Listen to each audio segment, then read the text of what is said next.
Supremo Tribunal Federal julga amanhã recurso que pode impactar empresas do Polo Industrial de Manaus. Na Assembleia, deputados assinam documento de repúdio contra ataques de Paulo Guedes à Zona Franca. Nova rota fluvial e rodoviária pode ligar Amazonas ao Equador.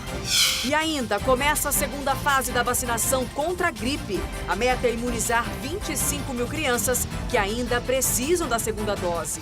E no Dia Mundial do Livro, como o hábito da leitura continua vivo entre a nova geração. É o que você vê agora no A Crítica na TV.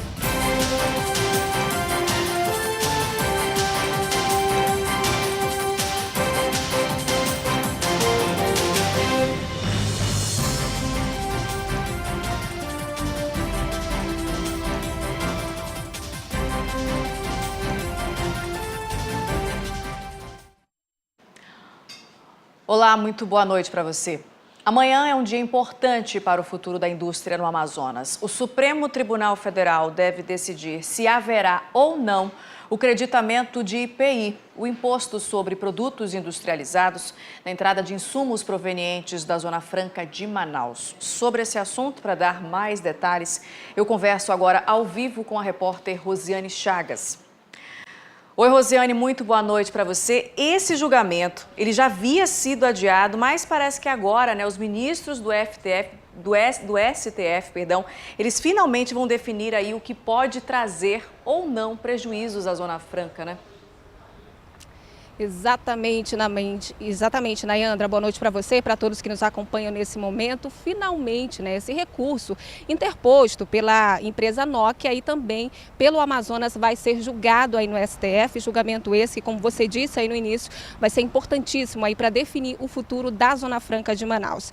Esse julgamento, por que ele é tão importante, Nayandra? Porque ele vai ser crucial aí para determinar a permanência ou não das empresas de componentes aqui no Polo Industrial de Manaus. É um julgamento que vai decidir se mantém os créditos de IPI, que é um imposto sobre produtos industrializados nos produtos provenientes da Zona Franca de Manaus. 3 ministros já se mostraram favoráveis ao Amazonas, entre eles a ministra Rosa Weber, que é a relatora do processo. No último voto dela, inclusive, ela disse que o caso da Zona Franca é um caso diferenciado, que, portanto, deve se manter os créditos de IPI. Nessa reunião, que acontece às 14h, lá em Brasília, vai participar como representante do Estado o Procurador-Geral do Estado, Alberto Bezerra de Mello. Ele vai ser crucial aí na defesa da Zona Franca de Manaus. A gente tem, inclusive, uma fala dele sobre esse assunto, explicando a participação da Procuradoria-Geral nesse julgamento. Vamos ouvir um trechinho. Nesse sentido, a PGE está ingressando para ajudar, colaborar, uma intervenção para que a tese formulada pela Nokia seja vencedora. Que tese é essa? De que haverá creditamento no IPI aqui nos insumos que entram na Zona Franca. Na verdade, também, nós tivemos o quê? Já 3 ministros favoráveis, a Rosa Weber, Luiz Barroso e também o Fachin. E levando em consideração de que nós teremos o prosseguimento desse julgamento, é de que os demais ministros votem favoráveis para o destino da Zona Franca. Pois é, Nayandra, dessa reunião que acontece amanhã lá em Brasília, também participa o deputado estadual Serafim Correia. Ele também falou sobre a participação nesse julgamento, inclusive falando aí sobre os cenários, sobre o que pode acontecer dependendo aí do resultado do julgamento no STF. Vamos ouvir. Se nós ganharmos, isso vai ser muito bom, porque Manaus vai ser uma grande concentração de um polo de componentes para serem vendidos para outros lugares do Brasil. Se, no entanto, nós perdermos, as empresas de componentes que hoje estão em Manaus irão todas para São Paulo e nós não ganharemos nenhuma nova indústria de componentes. Sem dúvida, uma decisão a nosso favor seria uma vitória excepcional no momento em que o ministro da Economia ataca o nosso modelo. Pois é, Nayandra, o julgamento então acontece às 2 horas da tarde no horário de Manaus, lá em Brasília. Amanhã, no A Crítica de TV de amanhã, a gente já deve ter então um resultado, né, sobre esse julgamento e com certeza a gente vai atualizar para todo mundo que acompanha A Crítica na TV. Tá certo, Rosiane Chagas, muito obrigada pelas suas informações. Todo mundo aqui, o Amazonas, com os olhos voltados aí para Brasília nesta quarta-feira. Boa noite para você. Bom, e depois dos vereadores, hoje foi a vez dos deputados estaduais se manifestarem contra o posicionamento do ministro da Economia, Paulo Guedes, em relação à Zona Franca de Manaus.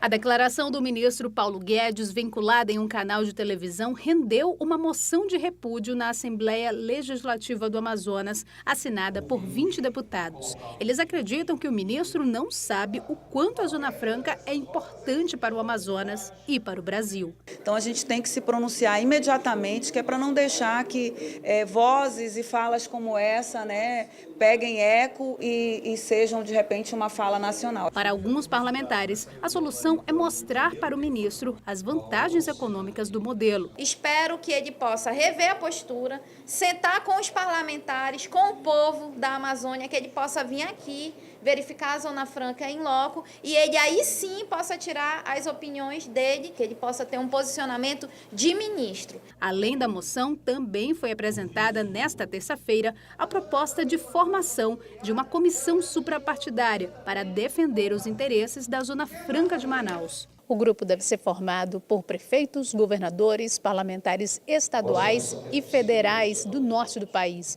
A ideia é se reunir o mais rápido possível com o ministro da Economia em Brasília. O outro aspecto é sobre este comando do governador. Chefe do Poder Executivo, com os governadores da região norte, com os deputados, enfim, sob o comando do governador do Amazonas, conduzir esse processo de resistência do Amazonas de forma técnica e política, associando as duas ações nessa direção. Com toda certeza. E a assessoria do líder da bancada amazonense no Congresso, o senador Omar Aziz, confirmou agora há pouco que o ministro da Economia, Paulo Guedes, vai se reunir amanhã com a bancada do Amazonas. A reunião deve ocorrer às 5h30 da tarde pelo horário de Brasília. E a Suframa promoveu hoje um debate com empresários e representantes do polo industrial de Manaus sobre os processos produtivos básicos de celulares e computadores portáteis. A ideia principal do encontro foi chegar a um consenso sobre as modificações no texto de consultas públicas, publicadas no último dia 9 de abril pelo Ministério da Economia e que visam aí as alterações nesses PPBs. O resultado dos debates vai ser levado ao ministro Paulo Guedes na reunião marcada para esta quarta-feira em Brasília. Mas a intenção maior do encontro foi reforçar a necessidade de resguardar a indústria da Zona Franca de Manaus e lutar pela manutenção de um segmento que gera mais de 5.000 empregos na região. Uma rota fluvial e rodoviária alternativa pode ligar Manaus à cidade de Manta, no Equador, e melhorar assim as relações econômicas. O assunto foi discutido hoje pela manhã, numa audiência pública, também na Assembleia Legislativa. A rota de cerca de 2.800 quilômetros é uma alternativa à atual, que passa pelo Canal do Panamá. A viagem dura cerca de 60 dias. A proposta é oficializar o trajeto que sai de Manaus, passa pela Colômbia e pelo Peru, até chegar no Equador. Uma rota revolucionária que vai encurtar distância de produtos e insumos que abastecem, um exemplo, a Zona Franca de Manaus, de 60 dias a 40 dias. Esta já é a segunda audiência pública e, de acordo com integrantes do grupo de ação formado para viabilizar o projeto, as discussões vêm avançando. Até o fim do ano, é possível ter uma proposta mais clara que precisa ser discutida com o governo federal. O projeto já está bem avançado, nós tivemos reuniões na Suframa com o Ministério de Relações Exteriores, que é muito importante nesse projeto. Então nós estamos esperando que até outubro, novembro, o projeto esteja em pleno andamento. A rota já é usada de maneira não oficial, Mas para dar mais vantagens econômicas para os empresários, algumas alterações legislativas precisam ser feitas, como a regulamentação do porto de Tabatinga, por exemplo. Hoje, os empresários não têm recurso via Fundo da Marinha porque nós não temos. Como é que eu vou financiar uma linha que eu não sei se ele tem essa concessão da linha ou se amanhã ele tem hoje e amanhã ele não tem. Então precisa dar segurança aos armadores e precisa dar segurança também aos agentes financeiros para que eles possam financiar. A audiência teve a presença também de representantes do governo equatoriano. Eles acreditam que a medida pode beneficiar os dois países. Manaus, o estado de Amazonas, está mais perto do Equador que da costa do Atlântica, não? Então, achamos que é uma boa opção, uma excelente opção para intercâmbio comercial, tanto de produtos equatorianos para o Brasil, como de produtos do estado de Amazonas para o Equador. E no próximo dia 10 de maio já inicia a segunda fase de investigação da CPI dos combustíveis da Assembleia Legislativa do Amazonas. Nesta etapa, segundo a presidente da comissão, deputada Joana Dark, pelo menos 6 testemunhas devem ser ouvidas. Uma investigação, além de visitas a distribuidoras e postos, também serão realizadas na capital e no interior do estado. Essa CPI, que investiga a suspeita de existência de um cartel entre os donos de postos de combustíveis, foi instalada na Assembleia no fim do mês passado. E mais detalhes sobre esse assunto você acompanha agora mesmo no portal acritica.com. A seguir, prédios do entorno da obra na Avenida Constantino Neri, em Manaus, começam a ser demolidos. Os detalhes sobre esse assunto daqui a pouquinho. Agora, 7h27, a Crítica na TV volta já já.